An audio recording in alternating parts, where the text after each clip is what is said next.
Barishal Sher-e-Bangla medical college হাসপাতালে শিক্ষার্থীদের ডাকা কমপ্লিট শাটডাউন কর্মসূচি চলছে। এ বিষয়ে বিস্তারিত জানাতে সেখান থেকে আমাদের সঙ্গে সরাসরি যুক্ত হচ্ছেন সহকর্মী আরিফুল ইসলাম।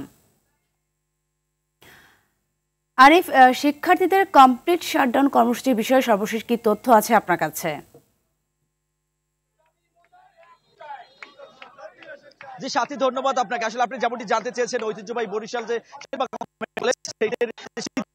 তারা ঐতিহ্যবাহী বরিশাল যে কমপ্লিট শাটডাউন কর্মসূচি চলছে, কিন্তু তাদের দাবি এখনো বাস্তবায়ন না হয় তারা কিন্তু বিক্ষোভ মিছিল করে আজকে সড়ক অবরোধ করেছে। আমি একটু দেখাতে চাই যে সেবাচিমে যে তারা লিখেছে সেবাচিমে চলমান শিক্ষক সংকটের নিরসনে ইস্যুতে স্বাস্থ্য শিক্ষা অধিদপ্তর ও ঊর্ধ্বতন কর্তৃপক্ষের নীরব ভূমিকার প্রতিবাদ। এই 3 দিন যাবত তারা অপেক্ষা করে আজকে যে তথ্যটি তারা জানিয়েছেন যে বরিশাল শের-ই-বাংলা মেডিকেল কলেজে 364 জন শিক্ষকের পদের বিপরীতে 161 জন, এদিকে যেমন 173 জন তাদের এই পদটি খালি রয়েছে, অপরদিকে তাদের কিন্তু প্রফেসর লেভেলে যা রয়েছে তাদের মাত্র 3 জন প্রফেসর। সুতরাং শিক্ষা কার্যক্রম একদমই বিঘ্নিত হচ্ছে এবং সঠিকভাবে ক্লাস হচ্ছে না।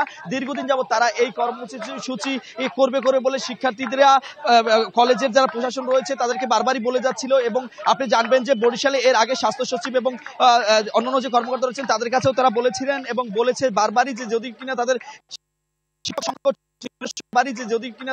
শিক্ষক সংকট নিরসন না করা হয় তারা বিভিন্ন কর্মসূচিতে বাধা রাখবে। কিন্তু এই এতদিন হয়ে গেল তাদের এই যে হুঙ্কার সেটি আসলে বাস্তবায়ন হয়নি। ফলে এই 3 দিন যাবত কোনো ধরনের ক্লাস কিন্তু তারা করছে না, সকল ধরনের ক্লাস বর্জন এবং প্রশাসনিক যে কার্যক্রম সেটি যেই ক্লাসের যারা রয়েছে শিক্ষক যারা রয়েছে তারা করে যাচ্ছে, তবে কোনো ধরনের ক্লাস হচ্ছে না।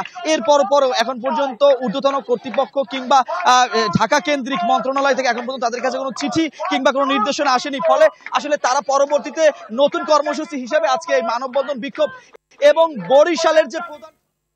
ধন্যবাদ আরিফ।